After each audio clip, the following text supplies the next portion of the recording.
défaillir, il saura te secourir. Abandonne tes fardeaux à ton sauveur. Quand tes ennemis t'assaillent, ton cœur commence à faiblir. N'oublie pas que Dieu répond à la prière. Il fera une voie pour toi, te conduira hors du danger. Abandonne tes fardeaux à ton sauveur.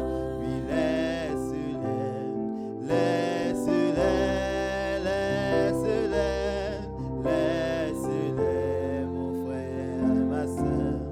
Laisse tes fardeaux au pied de ton sauveur. Si tu crois, sans défaillir, il saura te secourir. Abandonne tes fardeaux à ton sauveur. Et ta jeunesse un jour t'abandonne sans retour. Si tu vas courir par l'âge et sans vigueur, il ne te quittera pas, ira avec toi au bout. Abandonne tes fardeaux à ton sauveur. Et laisse-les, laisse-les, laisse-les, laisse-les, mon frère, ma soeur. Laisse tes fardeaux au pied de ton sauveur. Si tu crois, sans défaillir, il saura te secourir. Abandonne tes fardeaux à ton sauveur. Amen. Nous allons prendre ensemble le psaume 136.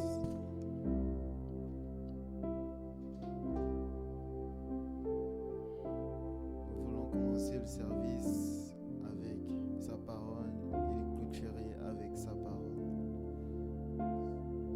136. J'aime beaucoup ce psaume car il dit son amour est éternel.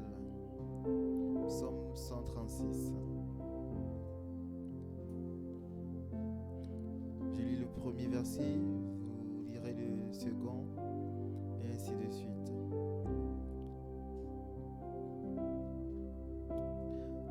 Psaume 136. Louez l'Éternel car il est bon, car sa miséricorde durera toujours.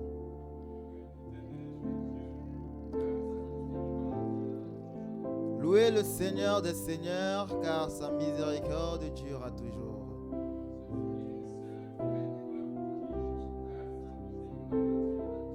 Celui qui a fait les cieux avec intelligence, car sa miséricorde durera toujours.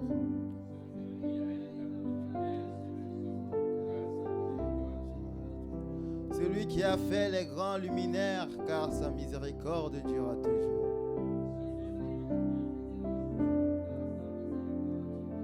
La lune et les étoiles pour présider à la nuit, car sa miséricorde dure toujours.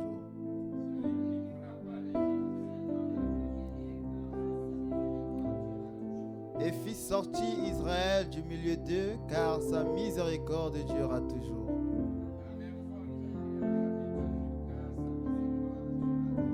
Celui qui recoupa en eux la mer rouge, car sa miséricorde durera toujours.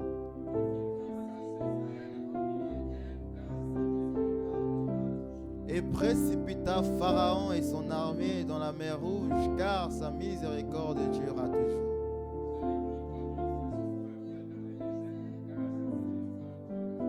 Celui celui qui frappa de grands rois, car sa miséricorde durera toujours.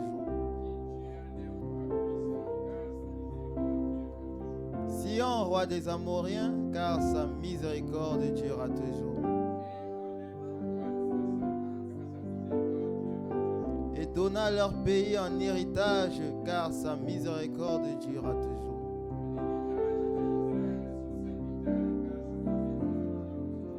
Celui qui se souvint de nous quand nous étions humiliés, car sa miséricorde durera toujours.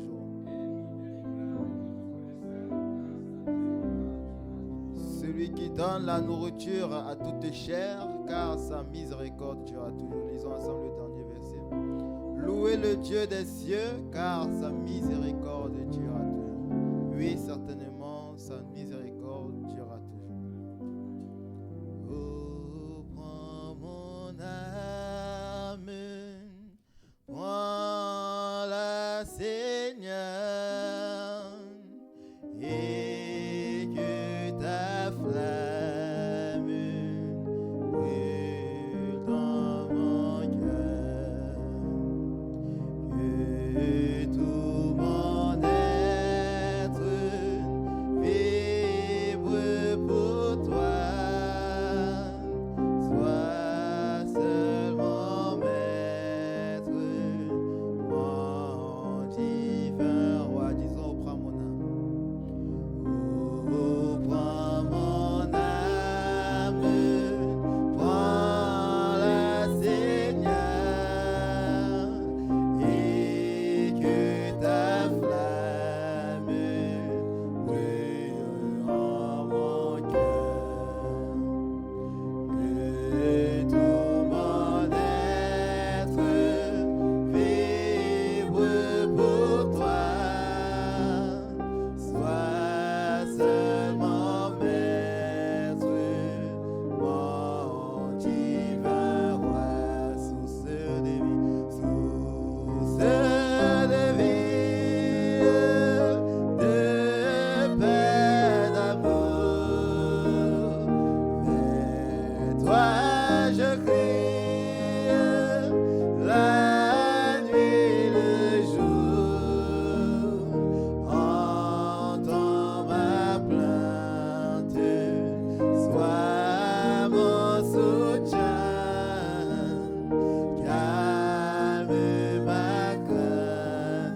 jour nouveau, le ciel se dore, Dieu fait plus beau. Jésus s'apprête, pourquoi gémir? Levons nos têtes, il est déjà là, source de vie, source de vie, de paix, d'amour. Vers toi je crie, la nuit, le jour. Entends ma plainte, sois mon soutien. Calme ma crainte, toi mon seul bien. Nous allons encore chanter ce cantique avant d'entrer dans la prière.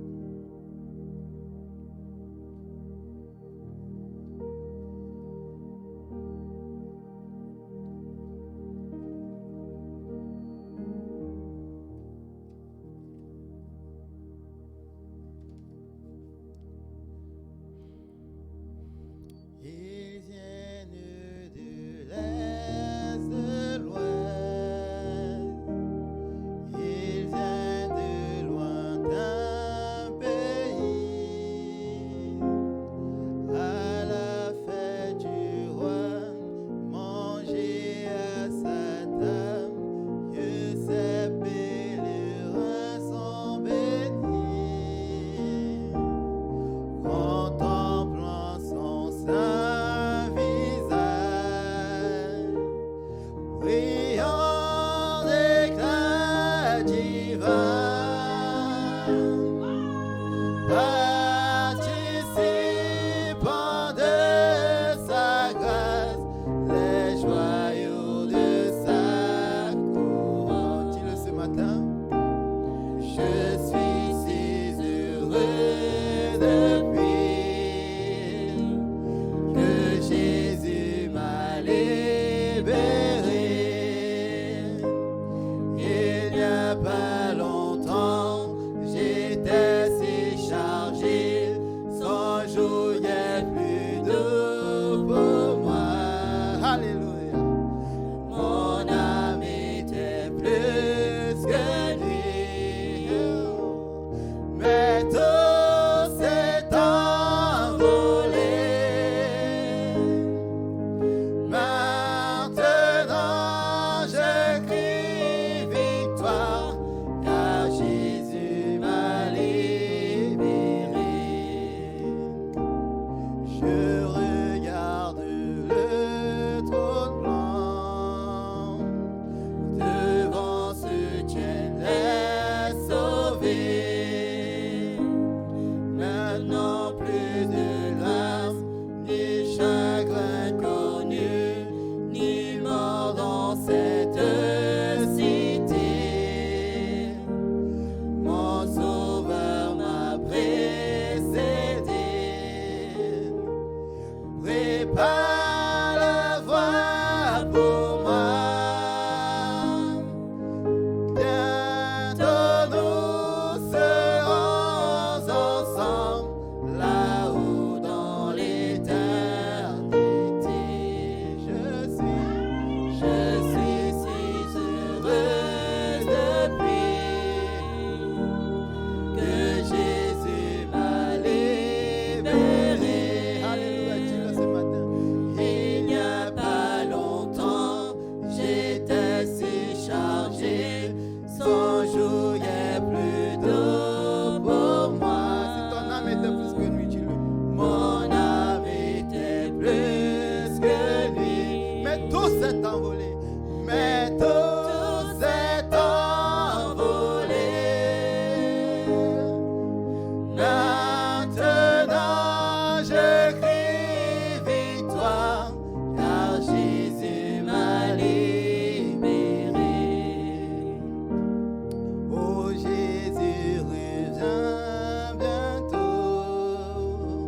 ses bontés, lui rendre grâce pour sa fidélité.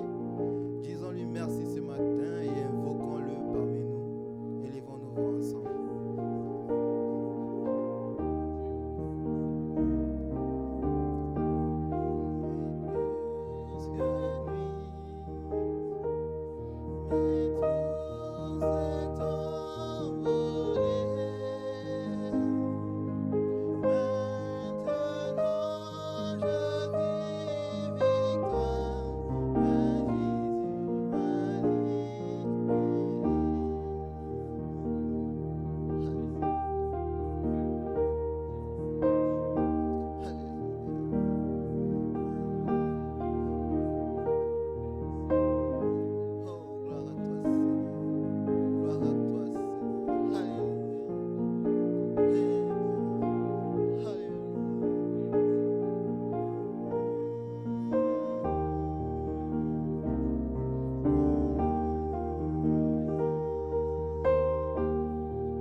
Comment ne pas, Seigneur, tomber à genoux devant cet grand amour que tu as manifesté pour nous. Chaque jour de nos vies, Seigneur, tu prends soin de nous. Tu nous gardes, Seigneur, des intempéries.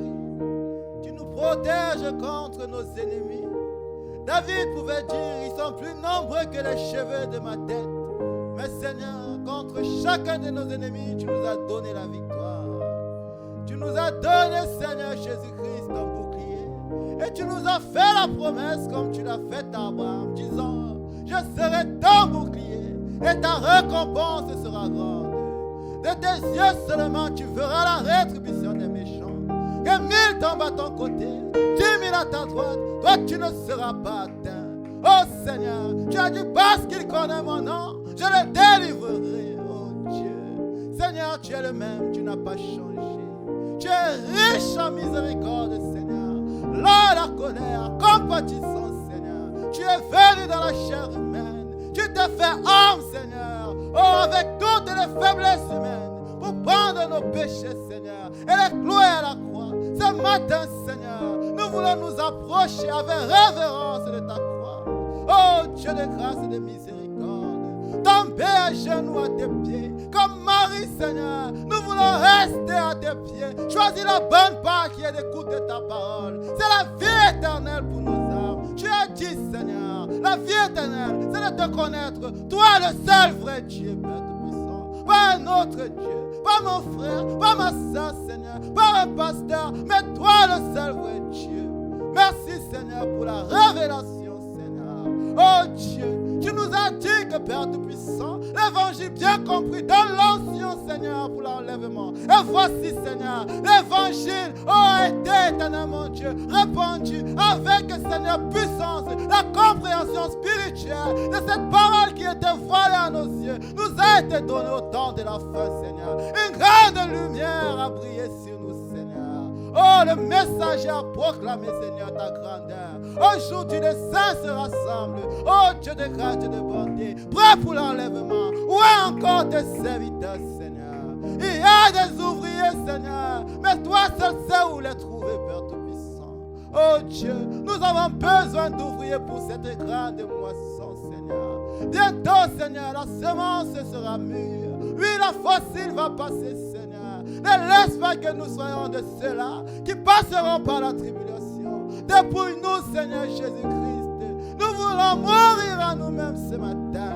Oh Dieu, nous voulons être comme Jacob. Rencontrons l'ange ce matin. Pouvons nous humilier, Seigneur, devant notre frère. Nous prosterner cette fois en terre, reconnaissant que le Dieu créateur des cieux et de la terre vit dans un homme, Seigneur. Tu es Dieu, Père Tout-Puissant. Bénis ton peuple. Pardonne nos offenses ce matin, Seigneur Jésus. Tu as dit autant l'Orient est éloigné de l'Occident. Autant tu éloignes de nous nos transgressions, Seigneur. Tu mets nos péchés dans la mer de l'oubli. Oh Dieu de grâce, qui pourra aller fouiller cette mer profonde? Oh Seigneur, qui pourra descendre jusqu'aux abysses, Seigneur? Oh Dieu, je ne suis pas celui-là qui peut condamner mon frère, parce que je sais que celui-là qui est rédempteur est monté du plus bas des abîmes, Père, pour monter dans les hauteurs du ciel. Oui, Seigneur, toi tu nous as rachetés et tu as fait des dons ce matin.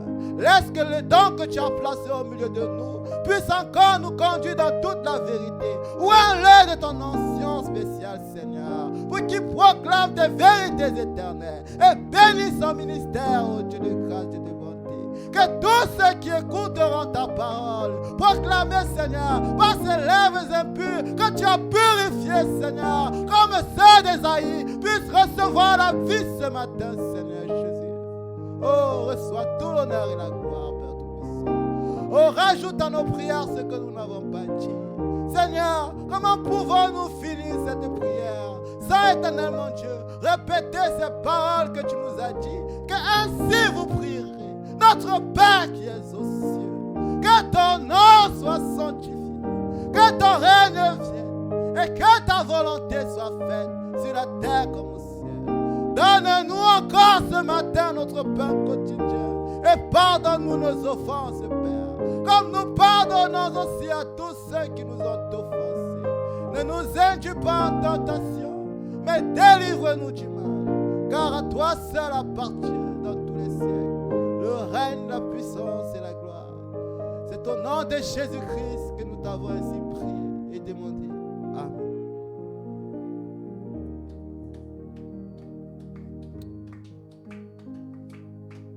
J'ai trouvé un ami Jésus, lui il est tout pour moi. Il est plus pour mon âme que tous les milliers. C'est le lys de la vallée, en lui seul je possède tout le confort et le bonheur de mon âme. Il me console dans mes peines, me soutient dans mes troubles. Il me dit qu'il prend soin de toutes choses. Alléluia, il est le lys de la vallée, l'asbrion du matin.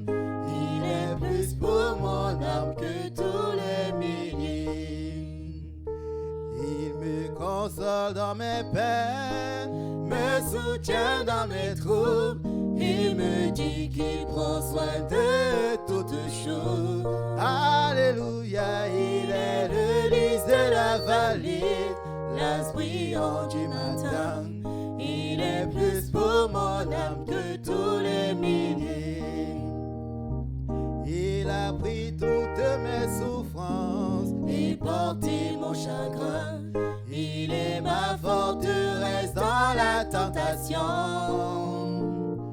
J'ai tout oublié pour Jésus, j'ai laissé mes idoles et sa puissance gardera toujours mon cœur. Quoique tout m'abandonne et que Satan me tente, grâce à Jésus-Christ, moi j'atteindrai le but. Alléluia, il est le lys de la vallée, l'asbrion du matin. Il est plus pour mon âme que tous les milliers. Que tout m'abandonne et que Satan me tente, grâce à Jésus-Christ, moi j'atteindrai le but. Alléluia, il est le lys de la vallée, l'asbrion du matin. Il est plus pour mon âme que tous les milliers. Il ne m'abandonne jamais et jamais ne m'oublie, tant que je vis par la foi sa volonté. Aucun porteur n'étant de feu, non moi je ne crains rien. Il comblera mon âme de sa main cachée. Et nous irons dans sa gloire pour voir sa face bénie. Là couleront toujours les fleuves de délices. Alléluia, il est le lys de la vallée, L'as brillant du matin, il est plus pour mon âme que tous les milliers. et nous irons Dans sa gloire, pour voir sa face bénie, là couleront toujours les fleuves de délices. Alléluia, il est le lys de la vallée, L'as brillant du matin, il est plus pour mon âme que tous les milliers. Amen. Pasteur Nathanaël.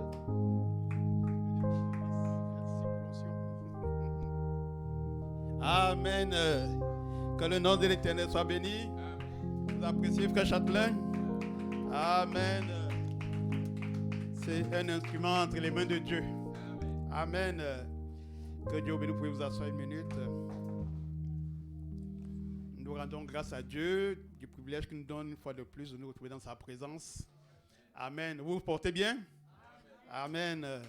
Nous disons merci au Seigneur. Il nous a donné le souffle de vie et nous voulons l'utiliser de la meilleure manière. Amen. Donc, il y a frère Ernest qui est malade. J'ai eu un message hier à 23h, à minuit, moins peut-être 2 comme ça, moins 5. J'étais même déjà couché. Comme je me réveille de bonne heure, j'essaie de dormir à 23h pour me lever. À 3h du matin pour préparer le service. Donc, c'est mon épouse qui m'a dit qu'il a envoyé un message. Donc, je l'ai rappelé. Et ça ne va vraiment pas très bien. Il est atteint de... Comment on appelle ça? La sinusite. Donc, il dit ça le frappe comme si on frappait le marteau sur sa tête. Et c'est difficile vraiment. Et il dit que ça a commencé avant même la veillée. Hein. Donc, je dis, ah bon, avant la veillée? Il me dit, oui. Je dis, mais tu as passé une veillée bouillante. Il dit que c'était déjà là, mais ça s'est vraiment déclenché totalement depuis jeudi. Donc, il est même parti aux urgences parce qu'il n'en pouvait plus avec ce mal de tête. Et finalement, il est rentré, mais ça n'allait pas. Il m'a dit qu'il allait être aussi à l'église ce matin. Je ne l'ai pas rappelé. On a prié dans la nuit. Donc, vers minuit 5, je l'ai rappelé. Il n'était vraiment pas couché. Il était vraiment en souffrance. Donc, pensons à lui dans la prière, que Dieu le restaure. Appelez-le pour le fortifier. Il a besoin de ça. Et je crois que Dieu mettra sa main pour le restaurer. Il dit que c'est quelque chose qui...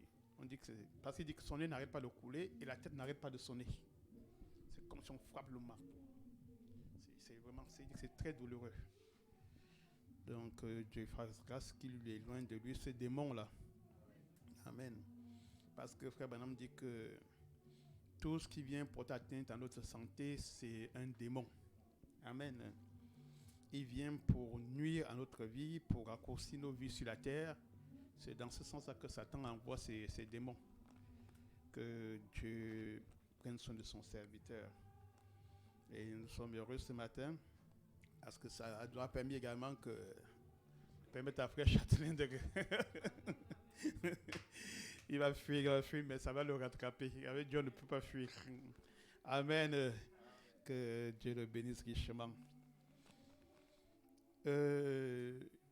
Vers midi 40, on sait que c'est à peine service. Mon épouse va partir parce qu'elle travaille avec Samuel.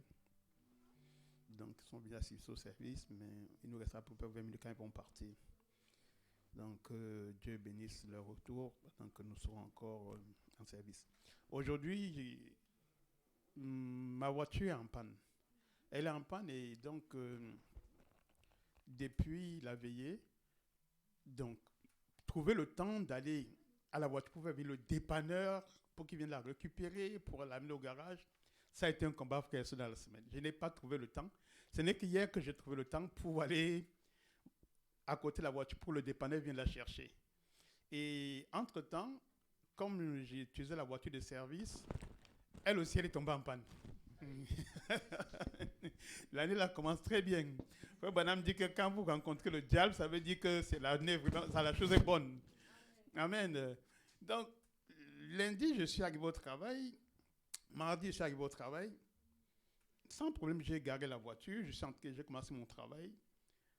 J'ai fini d'aller m'entretenir avec l'agent. Quand je reviens pour démarrer la voiture, la voiture ne démarre plus. J'ai dit, mais qu'est-ce qui se passe?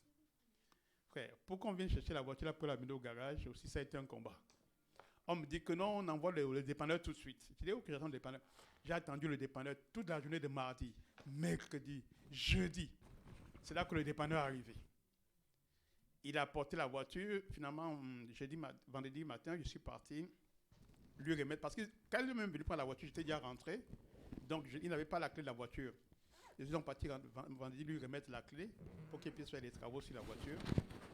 Et je ne sais si c'est dans ce sens-là, parce que comme on l'avait pendant la veillée, est-ce que la clé du bureau était dans la voiture? Je ne sais pas. Donc, peut-être je ne l'ai pas prise. Et donc, finalement, ce matin, j'ai cherché la clé, je n'ai pas vu. Satan a été vraiment déchaîné. Satan a été vraiment déchaîné. Et donc, on s'est retrouvé sans clé ce matin encore. Donc, certainement qu'elle est dans la voiture. Bon, la Bible dit que toute chose concourt bien de ceux qui aiment Dieu. Amen. Même quand c'est paradoxal, nous savons que c'est pour notre bien. Amen. Donc, voilà un peu l'état des choses ce matin.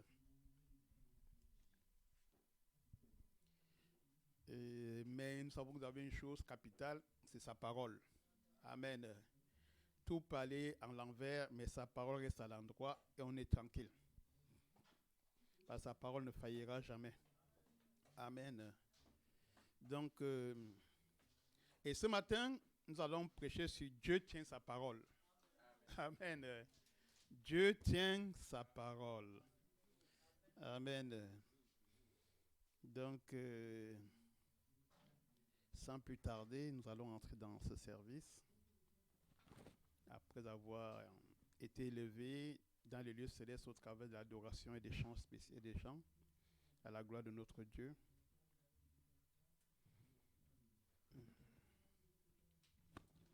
Nous allons simplement incliner nos têtes pour confier le service entre les mains du Seigneur. Éternel, Dieu de gloire, créateur du ciel et de la terre, comment ne pas t'exprimer notre reconnaissance pour tes bienfaits dans nos vies, Seigneur? Père Dieu de grâce, tu nous as accordé le souffle de vie, la capacité d'être en bonne santé, la capacité, Seigneur, de venir en ces lieux, au milieu de l'assemblée, ô Dieu des bien-aimés, pour te louer conformément à la parole, afin que, Père, nous puissions te célébrer et te magnifier, et t'entendre nous parler, Dieu de gloire, et que nous puissions repartir, pas simplement parce que nous avons suivi un bon discours, mais mettant en pratique la parole. Éternel Dieu de grâce, nous ne voulons pas être, Seigneur Jésus-Christ, des auditeurs oublieux. Lorsque nous approchons de toi, Seigneur, c'est parce que nous voulons que nos vies soient transformées. Lorsque nous approchons de toi, Seigneur, c'est pour changer totalement de dispensation. À quoi ça nous sert de venir à l'église, Seigneur, et que nos vies restent stériles? Père, ça sera, Dieu de gloire, te donner une adoration vaine. Mais nous voulons une transformation parfaite de nos vies, Seigneur, afin qu'elles soient en harmonie totale et parfaite avec ta parole. Père Dieu de grâce, lorsque nous avons reçu ce message, Seigneur, nous avons compris et saisi que nous avons rencontré le véritable. Père Dieu de grâce, nous avons su également que, Père, toi seul peux transformer nos cœurs. Parce que par nous-mêmes, Seigneur, nous n'arriverons jamais. Mais c'est toi qui opères la transformation, Seigneur. C'est pourquoi, Père, nous voulons nous livrer à toi, Dieu de bonté, simplement comme Dieu de grâce de la boue, afin que toi, le potier, tu puisses nous modeler, Seigneur, et faire de nous, Dieu de gloire, des vases d'honneur pour ta gloire. Descendons, Seigneur, enlève de nos cœurs tout ce qui est contre la parole. Enlève de nos vies tout ce qui est contre ta parole. Oh Dieu, nous sommes ton épouse. Parce que, Père, nous sommes ceux que tu as prédestinés pour ce temps du soir. Laisse donc que, Père, nous puissions nous soumettre totalement à ta volonté parfaite et que tout esprit de résistance à la parole en nous soit brisé dans le nom puissant du Seigneur Jésus-Christ. Tu as dit, racheter le temps car les jours sont mauvais. Oh Dieu, nous avons reçu la dernière visitation de l'ange. Et Père, nous savons que l'enlèvement aura lieu d'un moment à l'autre. Père, nous voulons être prêts. Pas par d'une manière mentale, pas par une manière de gloire psychologique, mais une réalité. Le Dieu de gloire vivant au travers de nous, la parole descendant à nous et faisant de nous la parole, afin que, Père, les éléments augmentés, autant Dieu de gloire de l'enlèvement, plus Dieu de gloire, Dieu d'amour, s'ajuster à ta parole, à ton esprit, et que, Père, nous puissions, Dieu de grâce, venir à ta rencontre dans les airs. Parce que, Seigneur, si en nous les éléments ne sont pas en place, il n'y aura pas d'enlèvement possible. Nous ne voulons pas faire de faux fuyants. Nous ne voulons pas nous avoir, Dieu de grâce, Dieu d'amour, une pensée mentale, un christianisme mental. Mais nous voulons le Dieu créateur du ciel et de la terre, le Seigneur Jésus-Christ, vivant véritablement en nous. Prenons le compte de ce service, Seigneur, et glorifie-toi à travers ta parole. Encourage-nous, Seigneur, dans ce que tu peux, et décourage-nous totalement de ce qui est contre ta parole.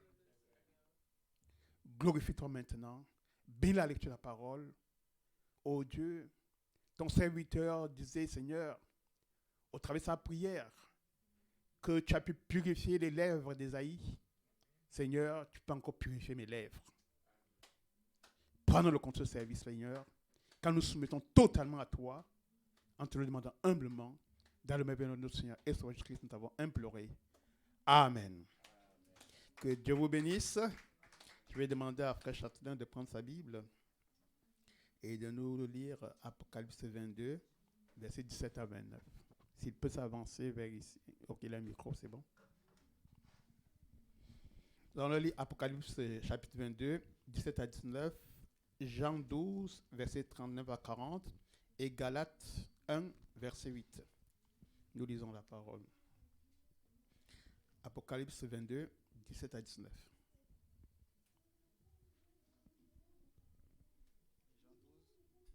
Après, nous prendrons Jean 12, 39 à 40. Lisons la parole. Apocalypse chapitre 22, versets 17 à 19. Et l'esprit et l'épouse disent, viens. Et que celui qui entend dise, viens. Et que celui qui a soif vienne. Amen. Que celui qui veut prenne de l'eau de vie gratuitement. Amen. Je le déclare à quiconque entend les paroles de la prophétie de ce livre. Si quelqu'un y ajoute quelque chose, que Dieu le frappera des fléaux décrits dans ce livre. Et si quelqu'un retranche quelque chose des paroles du livre de cette prophétie, Dieu retranchera sa part de l'arbre de vie et de la ville sainte décrit dans ce livre. Amen. Amen. Nous prenons Jean 12, versets 39 à 40. Jean 12, versets 39 à 40. Aussi ne pouvaient-ils croire parce qu'Ésaïe a dit encore, il a aveuglé leurs yeux et il a endurci leur cœur de peur qu'ils ne voient des yeux, qu'ils ne comprennent du cœur et qu'ils ne se convertissent et que je les guérisse. Amen. Amen. Nous prendrons Galates 1, verset 8.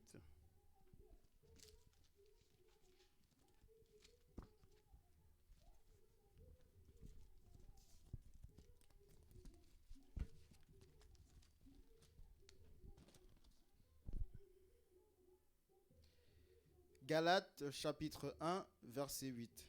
Mais, quand un ange du ciel annoncerait un autre évangile que celui que nous vous avons prêché, qu'il soit anathème.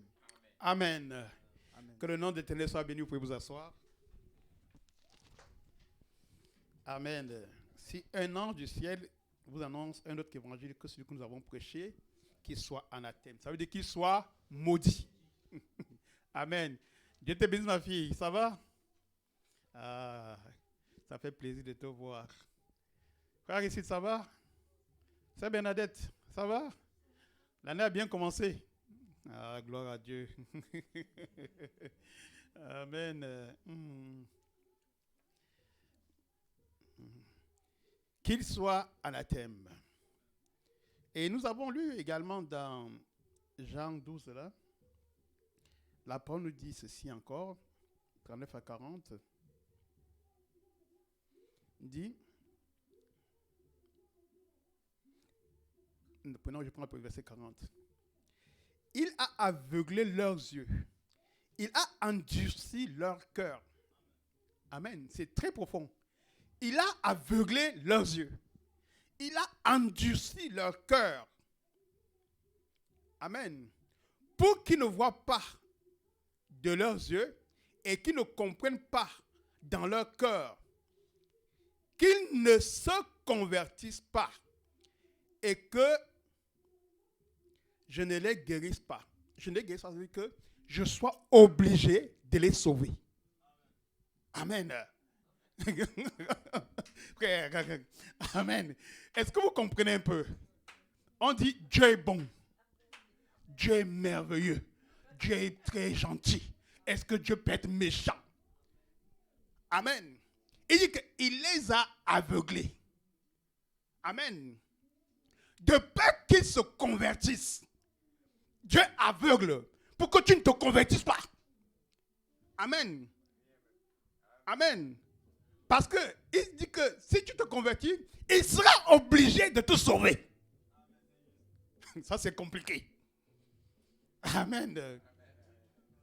Frère, nous devons un moment nous asseoir et dire, mais ce Dieu-là, est-ce que c'est vraiment Dieu qu'on dit que tout le monde, Dieu est bon, Dieu est gentil, on fait tout ce qu'on veut, Dieu est bon. Amen. Frère, ça c'est la parole. Donc, à partir du moment où tu as pensé, tu commences à être sourd à la parole. Tu commences à être, la parole dit ceci, tu fais le contraire. Dis-toi, hey, est-ce que Dieu ne m'a pas endurci? Amen. Amen. Est-ce que Dieu, je ne suis pas parmi ce que Dieu a endurci? Amen. Parce que la Bible nous dit que Dieu, il nous donne sa parole pour nous amener à croire, amen, et à être sauvés. Et quand la parole vient, elle nous transforme. Mais comment se fait-il que Dieu envoie la parole? Tu connais la parole, mais tu agis contrairement à la parole. Donc ça veut dire qu'il y a un esprit qui est venu en toi, qui t'a endurci, amen, pour obliger Dieu à ne pas te sauver. Donc tu deviens un agent en destination de l'enfer. Frères et sœurs, quand la parole arrive, peu importe ce que ça va vous coûter, abandonnez ça. Amen. Abandonnez ça. Amen. Vous allez dire, non, c'est pour vous amener à comprendre que le Dieu qu'on dit souvent là, Dieu est gentil, Dieu est doux. Il est tout ça. Mais il est sévère avec sa parole. Il est exigeant avec sa parole. Il ne veut pas de mélange. Amen. Et là-dedans, on comprend que les gens que Dieu endurcisse, amen, et que Dieu ne veut pas qu'ils comprennent, qu'ils ne se convertissent, c'est parce que Dieu ne les a pas prédestinés dès avant la fondation du monde. Amen. En fait, Dieu ne veut pas que, à cause de ta vie, il puisse te sauver. Mais maintenant, tu vas me dire, c'est chaud, comment alors je vais faire? Amen. Tu dois faire quelque chose. Pourquoi? Parce que tu connais la parole. Tu dois faire quelque chose. Pourquoi? Parce que tu dois mener ta vie en conformité avec l'exigence de Dieu. Dieu ne demande pas une supplication. Dieu ne te supplie pas. Amen. Dieu ne vient pas te dire, s'il te plaît, viens à l'église, s'il te plaît, viens ceci, s'il te plaît, paye ta dîme, s'il te plaît, fais ça. Dieu ne demande, Dieu exige. C'est sa parole. Amen. Et toi, tu es obligé de te conformer à sa parole. Amen. Oh, béni soit le nom du Seigneur. Amen. Vous aimez le Seigneur? Dieu tient sa parole. Amen. Dieu tient sa parole. frère, ça ne dépend pas de notre compréhension. Amen. Ça ne dépend pas de notre connaissance. Ça ne dépend pas de notre bien-être ou de notre bon sens. Amen. Dieu s'en fout de ton bon sens. Il s'en fout de ta bonté. Amen. Dieu existe une chose, c'est que tu appliques sa parole dans ta vie. Amen. Voilà l'exigence de Dieu. Dieu n'est pas un grand-père qui va rester comme ça. Oui, mon petit-fils, là, voilà. Non. À partir du moment où la parole est venue à toi, tu dois te conformer à la parole. À partir du moment où la parole est venue et t'a exprimé d'une manière parfaite la volonté de Dieu, tu es dans l'obligation de t'aligner à la parole. Là, tu es pour Dieu. À partir du moment où tu deviens pour Dieu ou tu deviens pour Satan. Frère, moi je ne fais pas de transition. Il y a deux camps. Un camp du diable et le camp de Dieu. Et nous, en tant qu'êtres humains, nous devons faire un choix. Je sers Dieu ou je sers Satan. Amen. On ne peut pas dire qu'on est chrétien et on met une vie comme un serpent. Une vie à gauche, à droite, à gauche, à droite. On tourne, on retourne. Frère. Et on proclame Christ, être chrétien. Être chrétien, ça veut dire être comme Jésus-Christ. Amen. Ça veut dire que ta vie est limpide. Tu n'as rien à cacher dans ta vie. Amen. Ça veut dire que même quand tu as tort, tu as la capacité de confesser ton erreur. Amen. On n'a pas dit que tu seras parfait parce que voilà, tu es chrétien. Non. Mais la capacité d'être chrétien, c'est que tu as la capacité d'arranger tes torts. Tu as la capacité d'arranger tes péchés. Tu as la capacité de confesser et de demander pardon. Voilà en quoi on reconnaît un chrétien. Amen. Mais si vous passez le temps à mener des vies cachées dans la poubelle et puis faire semblant aux yeux du monde, ça ne sert à rien. Vous montrez autrement, mais vous connaissez vous-même la vérité. Amen. Et la vérité, c'est que vous savez que vous êtes dans l'oc de 1. L'oc de 1, c'est 0. Vous n'avez pas bougé. Or, il faut croître avec le Seigneur. Il faut grandir avec le Seigneur. Un enfant, quand il naît, il ne marche pas. Après, il se met à 4 pattes. Voilà la vie chrétienne. Après, à 4 pattes, il se met debout. Il commence à marcher. Ça veut dire que tu es entré en contact avec la parole. Tu as commencé à comprendre la parole. Et maintenant, tu es assez mûr pour vivre la parole. Amen. Oh. Donc, nous n'avons rien à faire avec notre connaissance, notre compréhension. Amen. Peu importe. Même, je dirais, frère, je vais être dans les extrêmes. Peu importe ma pensée à moi en tant que prédicateur. Si elle est contraire à la parole, c'est du diable. Amen. Si je vous dis quelque chose qui semble être contraire à la parole, frère, c'est du diable. Dites-vous, pasteur, on t'aime, mais ça on ne prend pas. Parce que c'est du diable. Il n'y a pas de compromis avec la parole. Votre âme est précieuse. Ne laissez pas qui que ce soit jouer avec votre âme. Amen. Que la personne soit le pape, que la personne soit un prophète, tant que la personne dit des choses qui sont contraires à la parole, alors ne le suivez pas. Amen. Et nous sommes dans un monde où on se passe les esprits les uns les autres. Amen. Il faut faire attention. Frère Branham dit, les gens vont à l'église, ils prennent les esprits les uns des autres. Amen. Donc il faut savoir quel est l'esprit qui anime celui-là. Amen. Pour que tu puisses t'harmoniser avec lui. Est-ce que son esprit est en conformité avec la parole? Amen. Ça c'est très capital. Amen. Parce que vous pouvez venir bien, gentil, vous avez une bonne disposition, vous venez à l'église. Moi, le pasteur, je suis derrière la chair, mais quel est l'esprit qui m'anime? Amen. Si mon esprit à moi, il y a un esprit de désordre, amen, je ne pourrais vous reproduire qu'un esprit de désordre. Amen. Vous verrez, mes prédications, je les amènerai avec beaucoup de légèreté, beaucoup de compréhension. Pourquoi? Parce que je ne veux pas que vous connaissiez la vérité. Amen. Amen. Parce que c'est que si je vous dis la vérité, elle va me condamner. Donc, pour ne me condamner pas, je suis obligé de faire des prédications douces. Oh, Dieu est bon. C'est pas grave si tu vas pécher. C'est pas grave si tu commets adultère. Mon frère, ma soeur, si tu commets adultère, tu iras en enfer. Voilà comment moi je prêche. Amen. Si tu ne te convertis pas, tu es sur la route de l'enfer. Amen. Tu dois donner ton âme à Dieu. Amen. Je ne veux pas te dire, oui, puis il y a le temps. Frère, il n'y a pas le temps. Si tu meurs demain, où tu iras? Est-ce que tu connais quel le temps de jour que tu as passé sur la terre? On peut sortir d'ici. 2 minutes après, la voiture te prend là. Ou un arrêt cardiaque. Où tu iras? Tu vas dire, oh, quand tu vas te dire, non, Seigneur, le pasteur ne m'a pas dit. C'est pourquoi je te dis ça maintenant. Tu es dans l'obligation de te convertir.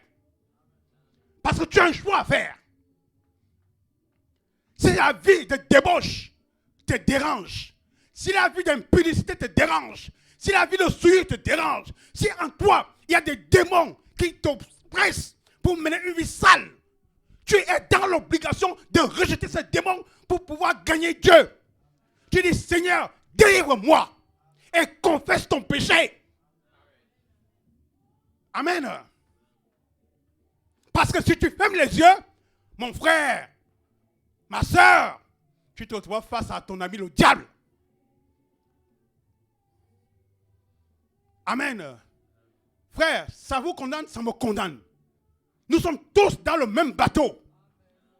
Nous devons tous abandonner tout ce que le diable nous propose, qui est contraire à la parole. Amen. Amen. Il y a une vie éternelle que nous devons gagner. Il y a un enfer à fuir. Oh, on dit, ben, le pasteur là, comment il fait? Qu'est-ce qu'il dit comme ça? Oui, on n'est pas dans un stade de foot. On n'est pas dans un spectacle. Il s'agit de votre âme, il s'agit de mon âme. Et sur ce point, je ne rigole pas. Parce que je ne veux pas rendre compte à Dieu pour vos âmes. Amen. En disant que je vous ai mal conduit. Si demain tu fermes les yeux, tu vas te dire, mon serviteur t'avait dit. Tu vas dire, hein, on va te passer la bande. Tu auras entendu. Amen. Vous aimez le Seigneur? Frère Branham dit ceci. Dans le message, Dieu tient sa parole. Amen. Dieu tient sa parole. Au paragraphe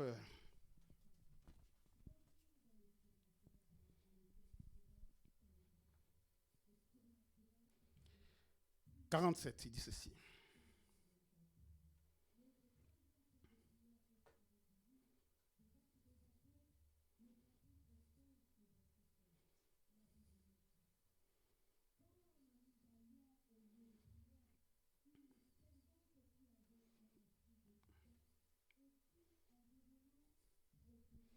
Madame ceci.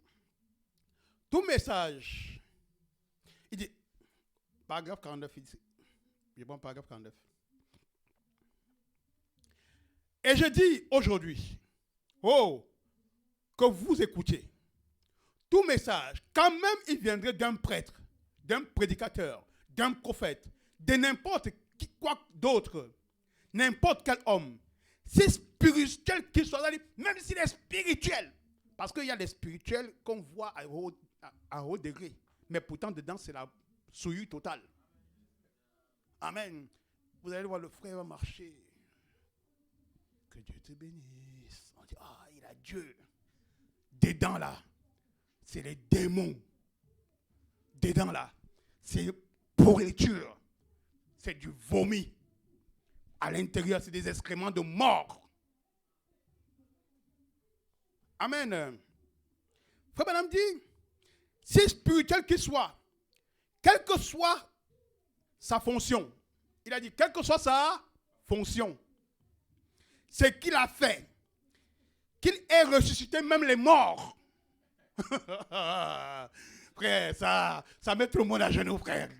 Frère, il dit non, c'est quelqu'un qui a ressuscité les morts. Il faut faire attention. Il faut croire tout ce qu'il dit. Frère, madame dit que même s'il a ressuscité les morts, vous devez toujours regarder est-ce qu'il est en conformité avec la parole.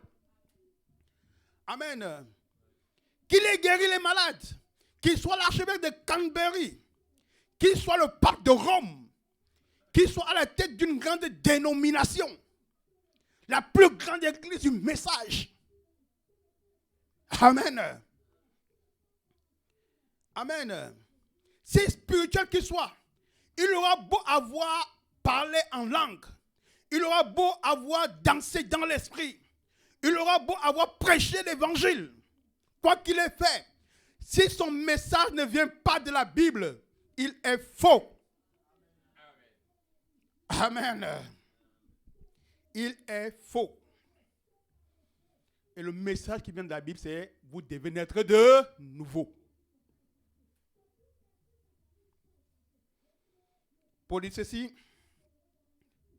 quand un ange du ciel, pas un archevêque, pas un pape, pas un cardinal, mais quand un ange, amen, quand un ange du ciel, amen, apporterait tout autre message que celui-ci, qu'il soit anathème. Ça veut dire maudit. Amen. Donc, frères et sœurs, il s'agit de vos âmes. Il s'agit de mon âme. Donc, tout ce qui est contraire à la parole doit être maudit. Amen. Vous aimez le Seigneur? Amen. Donc, si le message ne vient pas de la Bible, si le message ne vous appelle pas à une vie qui vous amène à Christ, que ce message soit maudit. Amen. Vous allez me dire, mais comment ça? Oui. Comment ça? Vous allez me poser la question. Et je vais vous répondre. Quand vous venez me voir, vous me dites, oh, pasteur, voilà, j'ai fait ceci, j'ai fait cela, voilà ceci, je suis sorti là-bas avec tel homme, j'ai fait cela, j'ai fait ceci, j'ai fait cela. Et je te dis, non, c'est pas grave. Dieu va te donner le temps pour que tu continues, t'ennuies pas, il faut repartir. C'est Dieu qui tient toutes choses. Oh. Frère, je suis en train de t'envoyer en enfer. Dites-moi que, pasteur, tu n'es pas un homme juste. Parce que tu ne me donnes pas le conseil de Dieu. Le conseil de Dieu, c'est de dire, arrête ta sorcellerie là et convertis-toi. Parce que tout ça, c'est la sorcellerie. Amen.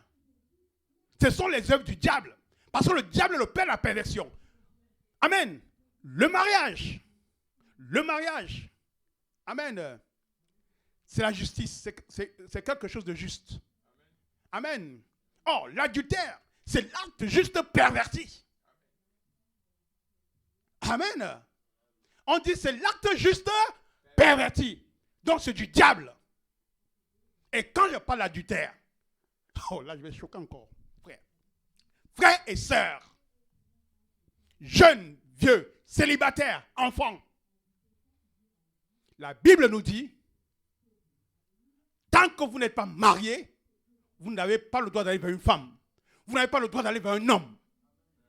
C'est de la souillure au milieu des enfants de Dieu. On doit se tenir tous en bride. Amen. Nous devons nous débarrasser de ces démons. Frère, vous voudrez que Dieu condamne ceux qui ont commis ces actes-là et qu'il ait pitié de vous? Donc Dieu sera injuste. Amen. Dieu sera injuste. Il vous donne la voie de secours. C'est la repentance. Amen. Il vous donne l'issue de secours. La repentance. Voilà où tu peux ressortir. Dis, oh Seigneur, pardonne-moi. Tu confesses tes péchés. À partir de là, c'est mis dans la mer de l'oubli. Pour commencer, tu n'as jamais fait. Amen. Mais maintenant, si quelqu'un vient et te dit, oui, mais je te connais à l'époque, tu faisais ceci. Frère, tu dis, je n'ai jamais fait. Amen. Pourquoi? Parce que tu connais ta vie de maintenant. Amen. Tu connais ta vie de maintenant. Je n'ai jamais fait. Et frère, quand on vous dit, amen, que cette chose-là, amen, c'est spirituel, il faut le comprendre.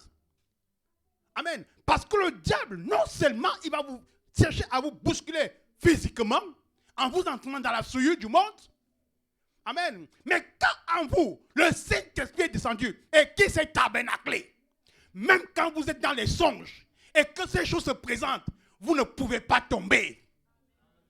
Amen. Vous ne pouvez, parce qu'en vous, il y a la parole de vie qui va recommander ces choses-là. Amen. Mais si tu te rends compte que tu dors dans la nuit, tu as 18 maris qui viennent, 18 femmes qui viennent. Amen. Chaque nuit, tu as ton petit chéri qui vient. Et tu es contente. Le matin, tu dis, la nuit, avec ma chérie là. C'est le diable qui vient te visiter. Ce n'est pas le songe. Parce que si c'était un songe, ce que tu as ressenti là, tu ne l'aurais pas ressenti. Amen. Concernant les hommes, tu te réveilles le matin, tu es trempé. Donc ça veut dire que tu étais quelque part avec ta Jézabel. Amen. Et tu vas me dire que non, c'était le songe. Quel songe? Frère Branham nous dit, lorsque vous avez rêvé le matin et que vous souvenez des détails de ce que vous avez vu dans votre songe là, vous étiez réellement là-bas. Amen. Vous étiez réellement là-bas. Donc, quand tu étais avec ton chéri là dans les songes là, tu étais vraiment avec, et tu l'apprécies quand il vient. C'est pourquoi tu es dans ces états-là. Amen. Et la chose pour sortir de ça, c'est de mener une vie de sanctification. Rejeter tout ce qui est contre la parole. Amen. Voilà le seul secret. Tu dis, Seigneur, je t'appartiens. Tu as tout ce qui est à moi. Prends mon corps, mon cœur, mon esprit, mon âme. Domine en moi. Amen. Fermez les portes. Amen. Quand ton âme a fermé ces portes-là, aucun démon ne peut venir te séduire dans la nuit. Mais si les portes sont ouvertes, tu auras tué les visiteuses et les visiteurs. Amen. Vous aimez le Seigneur? Amen. Nous sommes les instruments entre les mains du Seigneur. Amen. Donc le but du diable, c'est de pervertir la parole. Le but du diable, c'est de vous pervertir. Pour que vous ne puissiez pas vivre la parole. Il va tout faire. Amen. Pour vous pervertir. Et moi, en tant que prédicateur, je serai derrière la chambre en vous disant, non, mon frère, c'est pas grave. Il y a le temps de Dieu. Quel temps de Dieu? Amen. Encouragez la chose. Amen. Si je ne vous décourage pas dans ça, c'est parce que moi-même je suis dans la chose. Amen. Parce que je ne veux pas que demain, quand vous allez vous rendre compte que je mène la même vie que vous, vous allez dire, mais pasteur, c'est comment? Donc, comme je ne vous ai pas condamné, vous aussi vous n'allez pas me condamner. Parce qu'on est des frères dans la chose que nous faisons. Amen. Amen. Amen. Voilà d'où viennent les compromis. Et voilà où on affaiblit l'Église. Voilà où on affaiblit les chrétiens. Voilà où votre foi ne monte plus. Vos prières ne montent plus. Votre fermeté sur la parole, votre intransigeance vis-à-vis de la véracité de la parole ne va pas plus loin. Pourquoi? Parce que la vie que vous menez est en contradiction avec la parole. Amen. Il y a une vie à mener. Jésus-Christ a dit, il sera avec nous et même en nous.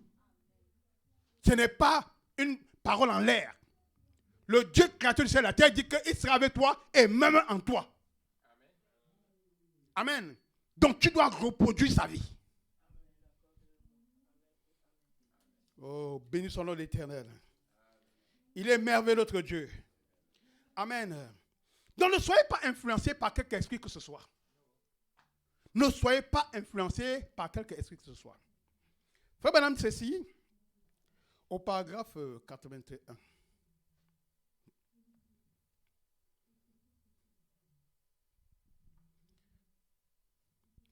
Je suis allé dans les églises et je le dis avec respect, là, je constate que très souvent, dans les églises, je crois que les gens reçoivent les esprits les uns les autres. Amen. Amen. Vous allez voir deux frères qui deviennent amis, c'est parce qu'entre eux, ils font la même chose. Amen. Amen. Vous voyez deux sœurs deviennent trop amis, c'est parce qu'ils font les mêmes choses. Amen. Mais à partir du moment où une va ouvrir les yeux et commencer à dire, hey, la parole là, sœur, non franchement, je mets la parole dans ma vie maintenant, tu vas te croire que tu es plus spirituel que qui? Amen. Et ça, c'est un esprit pour t'amener à te décourager pour qu'on reste dans la boue. Amen. Mais toi, tu as déjà pris la détermination dans ton cœur que Seigneur, je veux te servir. Peu m'importe ce que ça m'a coûté, je vais te servir. Frères et sœurs, peu importe où vous êtes tombés, peu importe ce à quoi vous êtes confrontés. Amen. Vous avez la capacité d'aller voir la personne et dire, à partir d'aujourd'hui, je divorce de toi. Amen. La chose qu'on a fait hier là, je ne suis plus dedans au nom de Jésus. Amen. Prenez cette décision et vous allez voir que vous serez détaché de la chose. Amen. Mais si vous continuez à couvrir la chose va continuer à vous entrer dans la vie. Amen. Parce qu'il faut confesser l'opposition de la chose pour que la chose ne puisse pas avoir effet sur vous. Amen. Mais tant que vous continuez à couvrir, à cajoler la chose, alors c'est comme la maladie. Amen. On prie pour vous, vous avez mal à la tête. Vous croyez la parole qui dit, je suis l'éternel qui guérit de toutes les maladies. Amen. Cette parole-là, elle n'est pas une parole à l'air. La Bible dit, ce que ma bouche proclame, ma main puissante l'a accompli. Amen. Donc, Dieu a prononcé la parole. Donc, la main puissante l'a accompli. Mais dans ton intellect, tu dis, bon, on a prié pour moi, j'ai mal à la tête. Mais entre-temps, je continue à avoir mal. Je continue à avoir mal. Le mal n'est pas fini. Frère Branham dit, même si ça vous fait mal, confessez que vous êtes guéri. Amen. Amen. Confessez que vous êtes guéri. Même si le pied est gros comme ça. On a prié pour toi, mais le pied est encore gros. Dis que je suis guéri. Amen. Vous allez me dire, mais comment ça, frère Nat? Comment je peux être guéri alors que mon pied est encore gros? Jésus-Christ, quand il est passé devant l'arbre qu'il a maudit. Amen. Amen. Il a maudit l'arbre. Amen. Mais les feuilles étaient toujours là. Hein? Amen. Les feuilles étaient toujours là. Les branches étaient toujours là. Mais vous savez où est partie la malédiction? Lorsque la parole est prononcée, vous savez où la malédiction commence? Dans la racine. Amen. Ça commence à tuer l'arbre dans la racine. Et c'est comme ça que quand on prie pour vous, vous devez croire.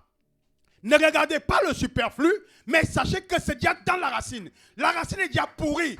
Comme la parole était prononcée, ça va mourir. Pourrir. Vous allez rendre compte que, mais que c'est bizarre. Mais plus ça pourrit, ça monte, vous avez plus de douleur encore. Ouh, ça me fait trop mal. Mais la guérison est déjà là. Amen. Parce que comme la racine est pourrie, il n'y a plus de vie dans la chose. Amen. Je prends l'exemple. Lorsque vous avez un furoncle, tant qu'il n'est pas gros, amen, vous avez mal. C'est quand il devient mûr et qu'il est percé et qu'il explose. Après ça, il n'y a plus de douleur. Donc, il faut qu'il atteigne un stade de maturation où il explose pour que la douleur soit là. Mais tant qu'il est à l'intérieur, la tête n'est pas encore formée, vous allez souffrir. Oh, j'ai mal, j'ai mal. C'est ça la chose. C'est aussi clair que ça quand la parole est prononcée. Amen. Donc, nous devons comprendre ces choses-là. Ne soyons plus naïfs, ne soyons plus ballottés, ne soyons plus affaiblis par ce que le diable nous démontre comme bourrasque que nous allons recevoir dans notre face si nous croyons à la chose. Et c'est ça le diable. Il vient te faire croire que si tu crois ça, mais toi-même entre-temps, mais regarde, qu'est-ce que tu sens dans ton corps? Qu'est-ce que tu sens dans ton corps? J'ai mal. Il dit, mais voilà, tu n'es pas guéri. Et comme il sait que Dieu, amen, je le disais encore à mes enfants, pendant qu'on priait, je pense mercredi, amen, le diable connaît la parole. Hein? Amen. il sait que Dieu n'honore pas un cœur qui doute. Amen. Donc, il va vous mettre la pression pour casser votre foi. Amen. Et quand il aura atteint le but, il sait que, mon gars, tu es avec moi maintenant, Dieu n'est plus avec toi. À un moment, tellement tu vois la Dieu, tu dis, on m'a dit que Dieu guérit. Quelle guérison? Mais je suis en train de souffrir là. Tu as déjà régné la guérison. Amen. Amen. Oh, bénissons l'Éternel. Amen. Ah, vous aimez le Seigneur? Il est merveilleux notre Dieu. Amen. Frère, ça c'est un message sauvage, mais nous aimons ce genre de message, parce que c'est ce qui nous donne la vie éternelle. Amen. Oh. Frère, madame, continue dans ceci. Si vous avez un pasteur qui est formaliste et guindé, toute l'assemblée sera formaliste et guindée. C'est ce que je disais tout à l'heure. Amen. Si vous avez un pasteur qui vient tous les jours, non, c'est pas grave, ma soeur, c'est pas grave, mon frère, c'est pas grave, Dieu va te délivrer. Hein? Tu as la parole, mais Dieu t'a déjà délivré. Donc, Jésus-Christ est mort pour rien. Amen. Le sacrifice au calvaire là, c'est là que ta guérison a eu lieu. C'est là où ta délivrance a eu lieu. Amen. Donc, tu dois fixer ton regard au calvaire. Tu dis, Christ est mort pour moi. Ah, il est mort pour moi, c'est terminé. Amen. Alors les chaînes vont tomber.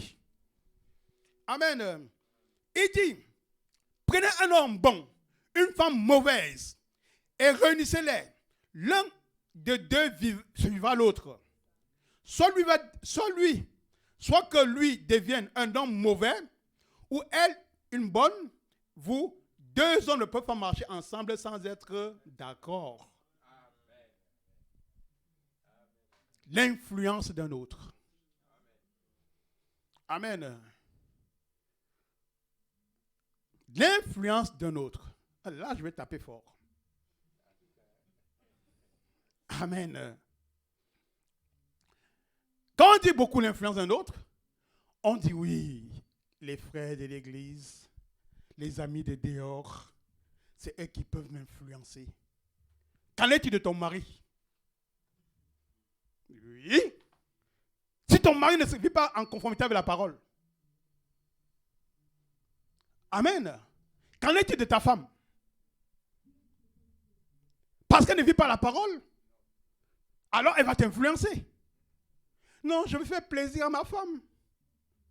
Et elle va t'amener en enfer. Je veux faire plaisir à mon mari. Il ne vit pas la parole, il va t'amener en enfer. Frère, ton âme appartient à Dieu. Il n'y a pas de compromis dessus.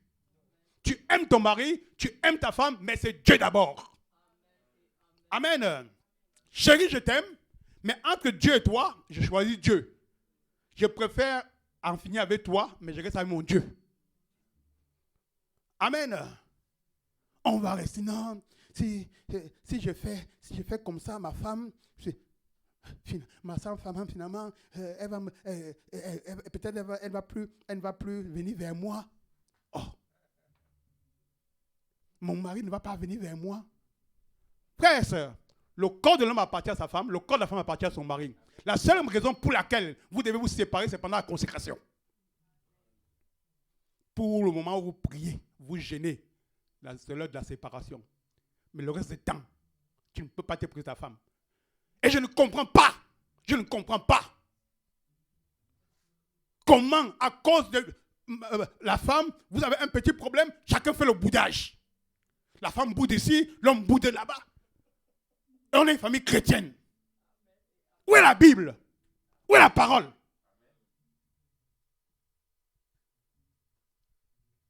Amen. Frère, sœur, ton corps appartient à ton mari. Amen. Frère, ton corps appartient à ta femme. Amen. Donc, ne reste pas là à vouloir bouder, ça ne sert à rien. Si vous avez un différend, mettez la parole au milieu. Amen. Parce qu'à partir du moment où vous commencez à vouloir faire des boudages, le diable va entrer au milieu. Amen. Le diable va s'installer. Il va amener il va amener les problèmes au milieu du couple, les problèmes dans la famille. Vous croyez que c'est... Mais le diable est très fort. Il va vous amener à une séparation. Alors, à la fin, on se dit, mais non, je ne peux plus vivre avec lui, je ne le supporte plus. Mais comment tu as fait pour arriver à cet état-là? C'est parce que tu as ouvert une porte. Le diable s'est installé. Et le diable a pris du volume. Amen. Vous aimez le Seigneur? Oh frère, notre Dieu est merveilleux. Notre Dieu est merveilleux. Arrêtons d'être des chrétiens tièdes. Amen. Arrêtons d'être des chrétiens faibles. Arrêtons d'être des chrétiens amorphes. Amen. La parole doit avoir la prééminence dans nos vies. Amen. Oh. Frère Chaldin, va nous prendre là. Nous allons lire.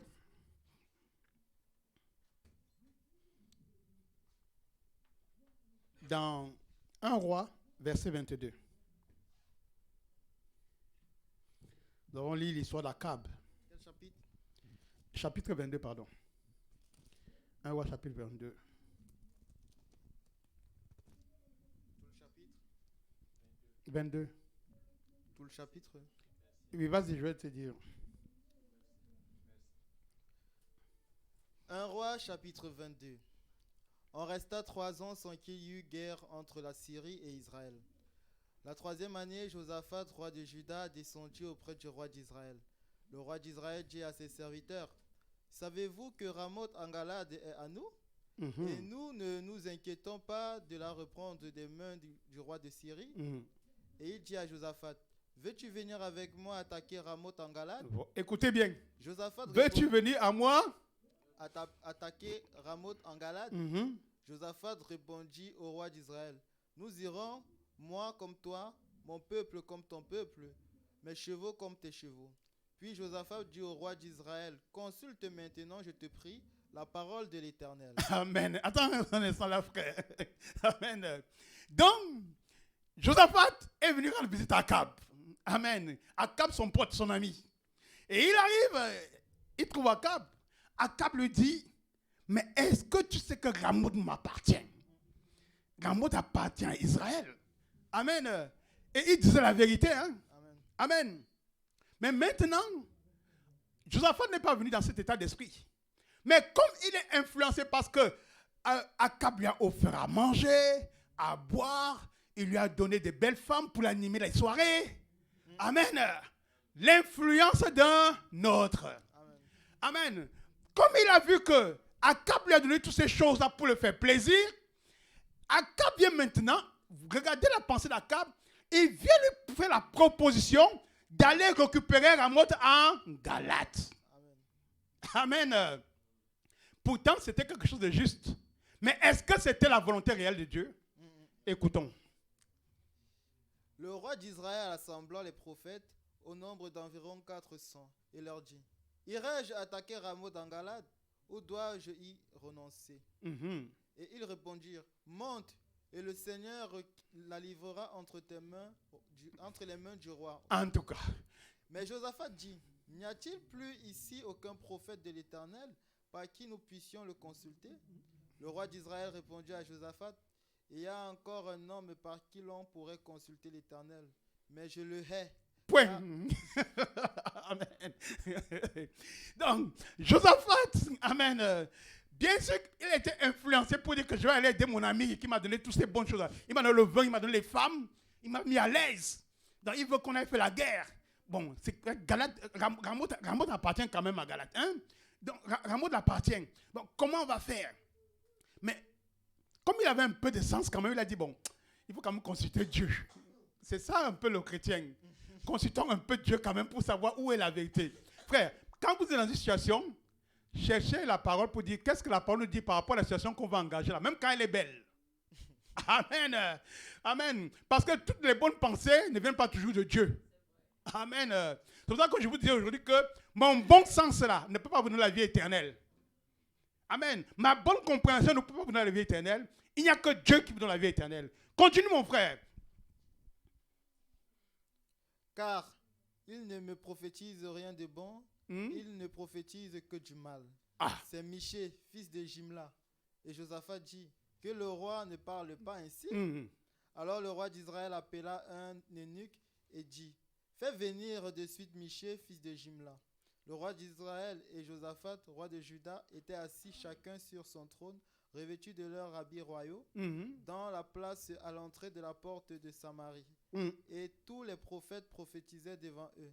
Sédécias, fils de Kenéana, s'était fait des cornes de fer et il dit, ainsi parle l'Éternel, avec ces cornes tu frapperas les Syriens jusqu'à les détruire. En tout cas. Et tous les prophètes prophétisaient de même en disant, monte à Ramoth en Galade, tu auras du succès, et l'Éternel la livrera entre les mains du roi.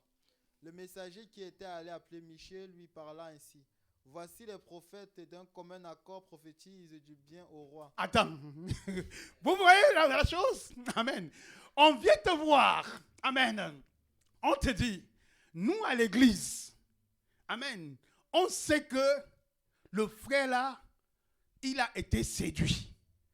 Il ne peut pas lui-même être tombé. Là, c'est le démon là qui est venu le séduire. Donc nous devons faire bloc autour de lui pour le soutenir. Pourtant, le frère a péché. Amen.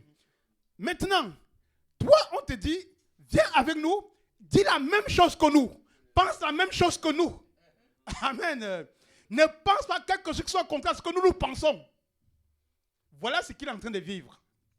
Donc, on veut conditionner Michée. Amen. Et le véritable chrétien, amen, ne peut pas être influencé par quoi que ce soit. Le véritable chrétien regardera toujours ce que dit la parole. Amen. Et comme Michée était un prophète de Dieu, frère, les autres étaient des prophètes, ce n'étaient pas des faux prophètes. Attention. C'était des prophètes de Dieu. Ce n'étaient pas des faux prophètes. Amen. Mais la chose qui s'est passée, si on monte un peu plus loin, c'est qu'un esprit de mensonge est parti voir Dieu pour dire, Seigneur, laisse-moi entrer dans tous les prophètes et ils vont prophétiser un mensonge. Amen. Amen. Comme ça, la parole va s'accomplir. Vas-y, mon frère. Que ta parole soit donc comme la parole de chacun d'eux, annonce du bien. Michée répondit, l'Éternel est vivant, j'annoncerai ce que l'Éternel me dira. Amen. Lorsqu'il fut arrivé auprès du roi, le roi lui dit, Michée, irons-nous attaquer Ramoth à Galade ou devons-nous y renoncer? Il lui répondit, monte, tu auras du succès. L'Éternel la livrera entre les mains du roi. Et le roi lui dit, combien de fois me faudra-t-il te faire jurer de me dire que la vérité au Amen. Attends un instant. Amen. Regardez, comme il a dit que Michée le hait. Mais maintenant, Michée vient. Michée lui donne une prophétie qui va dans le sens que les autres sont en train de dire. Il dit non, c'est pas la vérité. Cette fois-ci, Michée est en train de me mentir. Michée ne peut pas prophétiser la même chose que les gens la disent. Frère, quand on connaît que tu es un homme qui est assis sur l'écriture, un seul qui est assis sur la parole. Amen. Même quand tu vas dire aux gens, bon, on va faire la même. J'ai essayé de venir dans votre camp. On va dire, non, c'est pas toi, frère. D'habitude, tu sais, tu ne parles pas comme ça. Qu'est-ce que tu nous caches encore là? Ouais, parce qu'on sait tellement que vous êtes sincère avec la parole. Amen. Et que le fait que vous preniez position, comme si vous prenez position, ça les embarrasse. Donc, ils sont désorientés. C'est ce qui est arrivé à Akab. Allons-y. Michée répondit, je vois tout Israël dispersé sur les montagnes. Voilà maintenant la vérité. Comme des brebis qui n'ont point de berger. Comme des brebis qui n'ont point de berger. Donc, c'était devenu la pagaille. Et l'Éternel dit, ces gens n'ont point de maître. Que chacun retourne en paix dans sa maison. Oh là là. Le roi d'Israël dit à Josaphat, ne te l'ai-je pas dit? Il ne prophétise sur moi rien de bon. Il ne prophétise que du mal. Et Michée dit, écoute donc la parole de l'Éternel. J'ai vu l'Éternel assis sur son trône. Écoutez bien. Et toute l'armée des cieux se tenant auprès de lui, à sa droite et à sa gauche. Et l'Éternel dit, qui séduira Akab pour qu'il monte à Ramoth en Galade et qu'il y périsse? Et qu'il y périssent. Ils répondirent l'un d'une manière, l'autre d'une autre. Et un esprit vint se présenter devant l'Éternel et dit, moi je le séduirai. L'Éternel lui dit, comment? Je sortirai, répondit-il, et je serai un esprit de mensonge dans la bouche de tous. Oh les là prophètes. là, frère. Il va répondre quoi? Un esprit de Mensonge. mensonge. L'Éternel dit, tu le séduiras et tu en viendras à bout. Sors et fais ainsi. Amen, frère. Vous voyez la chose, frère? Dieu même a laissé cet esprit venir séduire. Amen. Amen. Et nous avons lu la parole. C'était dans Jean. Oui, endurcir leur cœur. Voilà. Amen. Où Dieu dit, il va endurcir leur cœur. Amen. Donc, nous devons toujours faire attention, frère. Est-ce que les actes que nous posons sont en conformité avec la parole? Est-ce que la vie que nous menons est en conformité avec la parole? Est-ce que nous ne sommes pas séduits par un esprit méchant? Amen. Qui vient pervertir la parole en nous. Vas-y, mon frère. Et fais ainsi. Et maintenant, voici l'Éternel a mis un esprit de mensonge dans la bouche de tous tes prophètes qui sont là.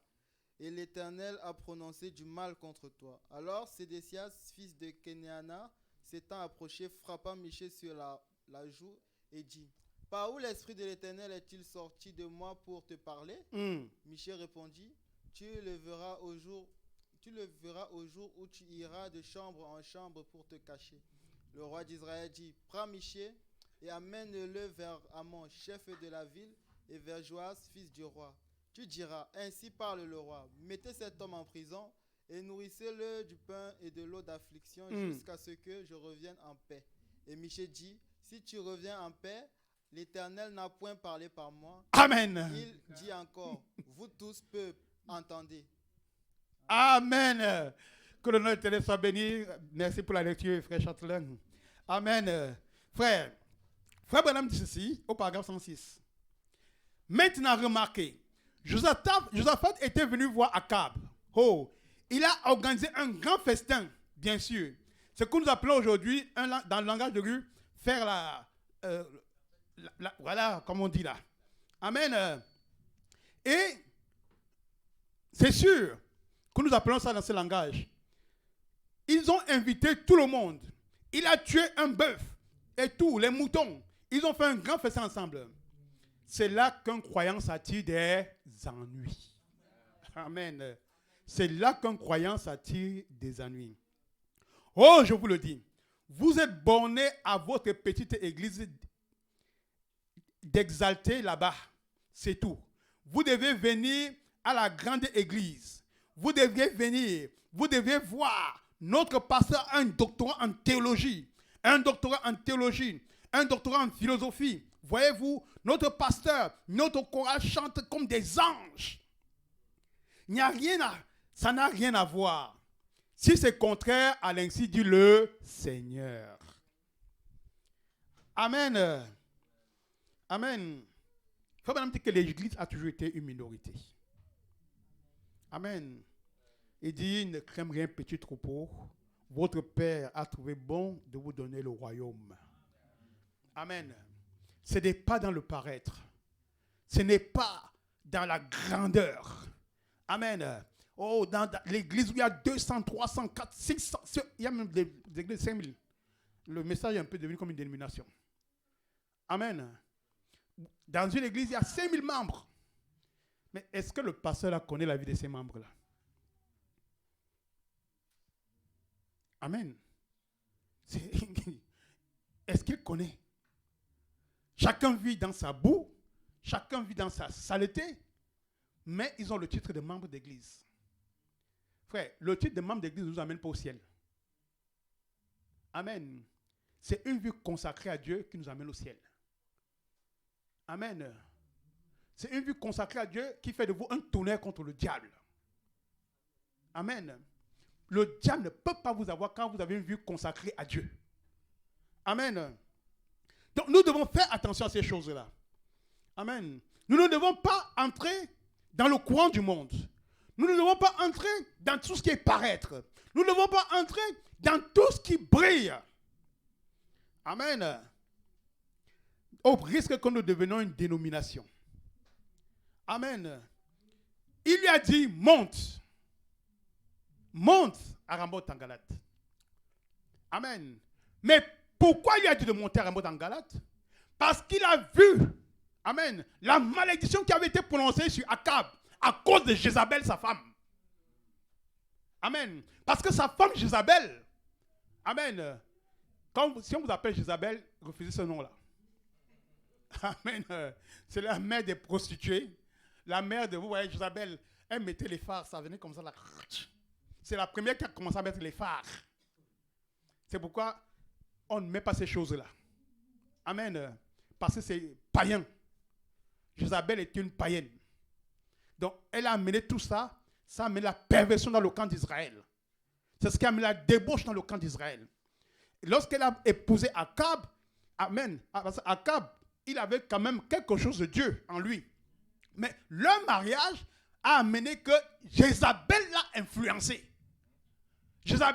Akab s'est mis à adorer les idoles. Alors qu'Akab servait le Dieu de gloire, le Seigneur Jésus-Christ.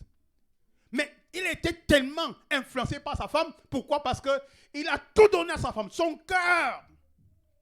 Amen. Tout son corps, son cœur, son esprit, son âme, il a donné à sa femme. Il était devenu comme un chien que Isabelle traînait. C'est pour ça que, frère, vous devez avoir du caractère. C'est vous le chef de famille. Amen. Vous devez garder vos positions en tant que frère. Peu importe la pensée de la sœur, c'est vous le chef et vous êtes responsable parce que c'est à vous que Dieu demandera des comptes. Il ne va pas appeler la sœur, c'est toi qui vas appeler. Donc si toi aussi tu commences à faire comme la sœur, c'est que toi-même tu te déplaces ta position. Amen. Et que maintenant tu veux que ce soit la sœur qui conduise la famille. Amen. Frère, nous sommes dans un message où nous réglons les situations. Nous sommes dans un message où Dieu parle. Et tout ce qui est contre la parole de Dieu est perverti. Amen. Et à partir du moment où la femme prend l'autorité sur l'homme, c'est une perversion. C'est du diable. Sœur, ta position, c'est d'être soumise à ton mari. Sarah, quand Abraham rentrait le soir, Sarah venait, chérie, étend les pieds. Elle avait les pieds d'Abraham. Amen. Mais maintenant, tu vas voir les sœurs. Qui va laver ses pieds? Hein? Qui ça? Mais moi, si je dis, sœur, tu n'as pas à parler. Quand ton mari part, tu dis, oh mon Seigneur.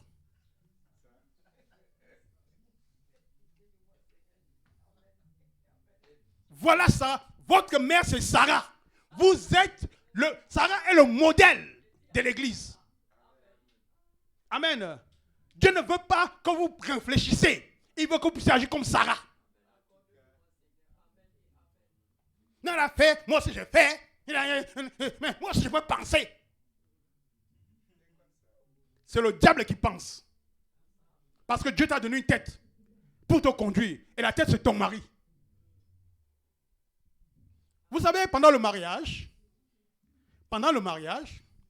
on prend le voile de la femme qu'elle porte, on le pose sur le dos du frère. Hein? Ça veut dire que la femme prend le voile, elle enlève, elle dépose sur le dos de son mari. Ça veut dire je perds tous mes droits. Je perds tous mes...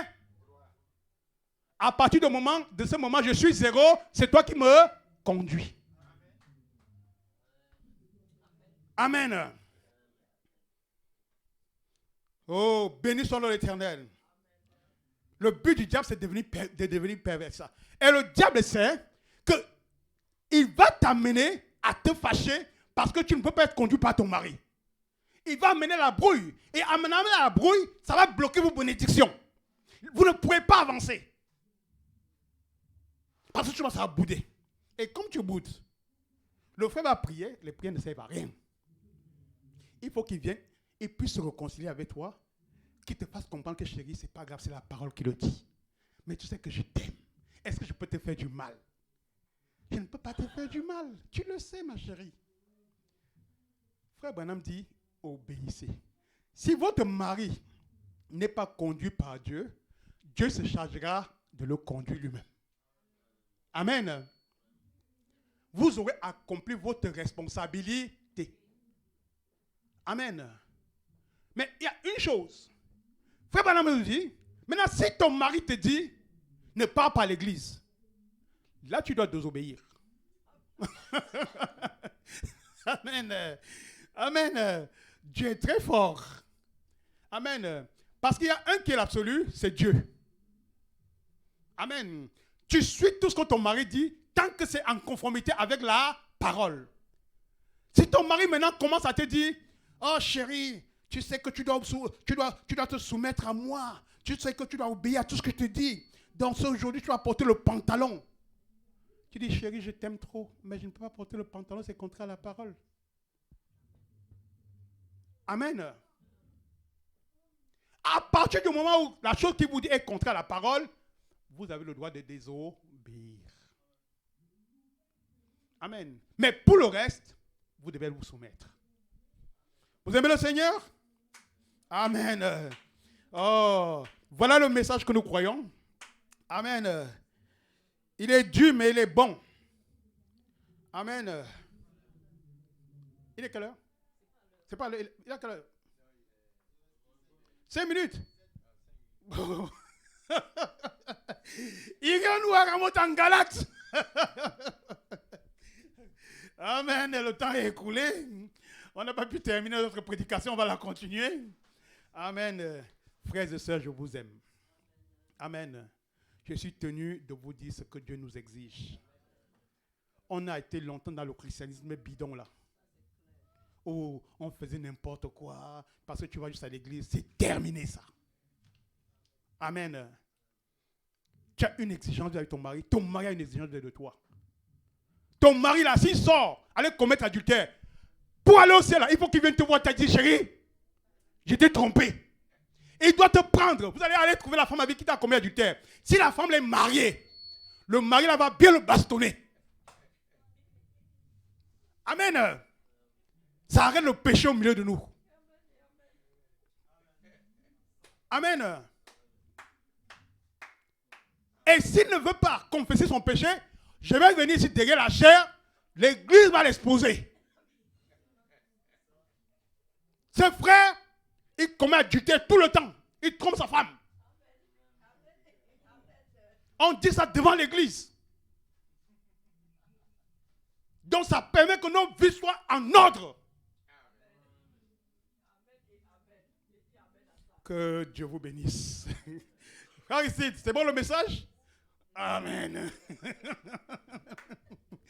Que Dieu vous bénisse. Je vous aime et bien aimé. Nous allons simplement incliner nos têtes et prier. Je vais laisser frère Satlin, comme il n'y a pas beaucoup de temps, il reste 5 minutes. Il va prier pour clore le service et il va conduire le reste du service. Shalom, que Dieu vous bénisse. Bon retour à la maison, mes bien-aimés. Amen. Nous allons prier. Bien-aimé Père Céleste, Seigneur Jésus, nous te disons merci pour ta parole bénie. Merci pour cette manne cachée, Seigneur. Certainement, elle était cachée parce que la vérité était devant nos yeux, mais nous n'avions pas reçu la compréhension de ta parole pour pouvoir, Seigneur, la vivre. Comme j'aime à le dire, Seigneur, je ne veux pas être de ceux qui seront désappointés devant les portes du ciel. Je voudrais qu'en quittant cette vie, Seigneur, je sois fixé sur la destination finale. Et chaque fois que la parole sort de derrière la chair, Seigneur, voyant ma propre vie, je peux déjà déterminer où j'irai lorsque mon âme quittera cette tente. Seigneur Jésus-Christ, toi le bon berger, oh, prends-moi sur tes épaules, prends mon frère sur tes épaules, Seigneur, et ramène-nous sur le droit chemin, sur le chemin de l'éternité, que nous puissions nous abandonner à toi, Seigneur. Ton serviteur, le prophète, nous a enseigné qu'une brebis est faite pour se perdre, mais toi, le berger, tu es fait pour retrouver la brebis. Père, tu as pu laisser, Seigneur, 99 brebis dans le désert pour venir à notre recherche. Ce matin encore, nous croyons que, Père Tout-Puissant, tu peux nous ramener, Seigneur Jésus, à ta sainte croix, où ton sang coulera encore sur nous et où nous serons purifiés de nos péchés, Seigneur. Viens, Seigneur, régénère notre entendement spirituel. Bénis le vase que tu as utilisé, Seigneur. Certainement, nous avons entendu ta parole être proclamée, de ses lèvres sanctifiées par, éternel mon Dieu, ton esprit. Et nous avons vu, Seigneur, les piliers de notre vie être ébranlés. Car il n'y avait plus qu'un séraphin aujourd'hui, Seigneur. Et il y avait un homme loin du Saint-Esprit, apportant la parole de Dieu révélée en ce temps. Bénis, Seigneur Jésus, ses enfants. Bénis sa femme, Seigneur Jésus-Christ. Bénis le peuple qui s'est rassemblé pour l'écouter. Nous voulons, Seigneur, te donner nos dîmes et nos offrandes. Agrée-les, Seigneur, car c'est une partie, Seigneur, de ta parole. Et nous ne voulons pas nous dérober devant ta parole. Reçois tout l'honneur et la gloire. Raccompagne-nous, Seigneur, chacun à son domicile respectif.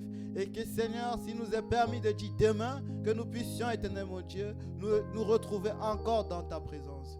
Reçois tout l'honneur et la gloire. C'est au nom de Jésus-Christ que j'ai prié et demandé. Amen.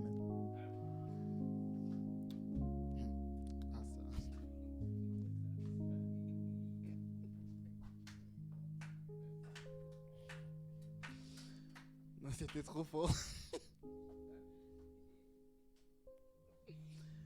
Excusez-moi.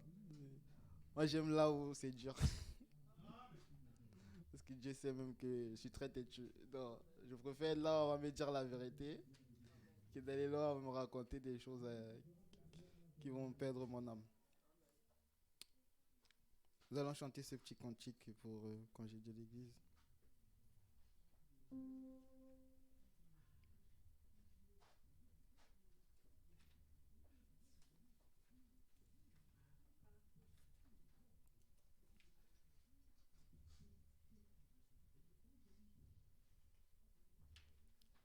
Debout, Sainte-Côte, soldat du roi des rois, tenez d'une main forte l'étendard de la croix, au sentier de la gloire, Jésus-Christ vous conduit de victoire en victoire, il mène qui le suit. Disons debout, Sainte Couronne. Debout, Sainte Côte, soldat du roi des rois, tenez d'une main forte l'étendard de la croix, au sentier de la gloire, Jésus-Christ vous conduit de victoire en victoire, il mène qui le suit. La trompette résonne, debout vaillant soldat, l'immortelle couronne est le prix des combats.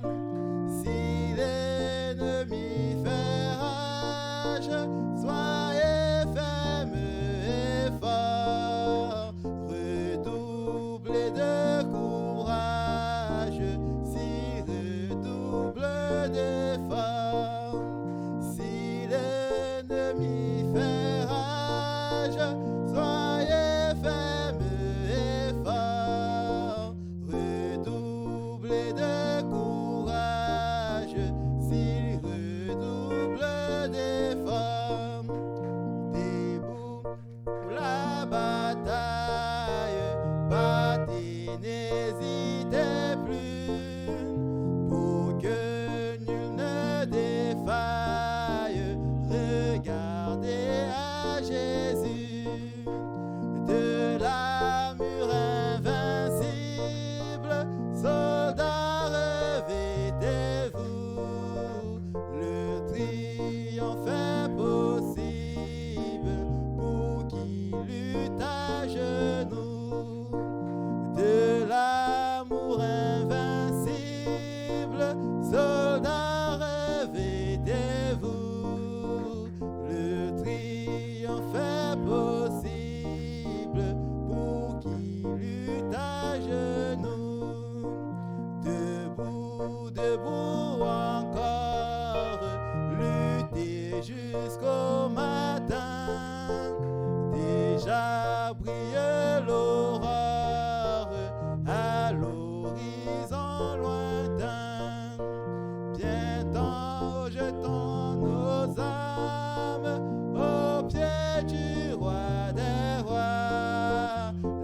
chants après les larmes, le trône après la croix.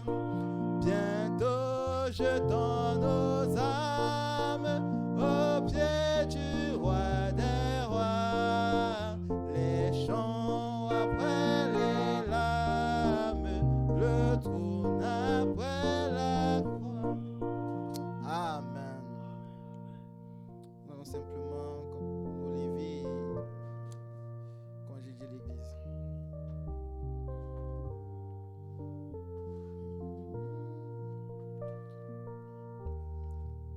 Nous allons sortir avec ces petits cantiques qu'il est bon de garder dans son cœur. Chaque jour de ma vie, Jésus prend soin de moi.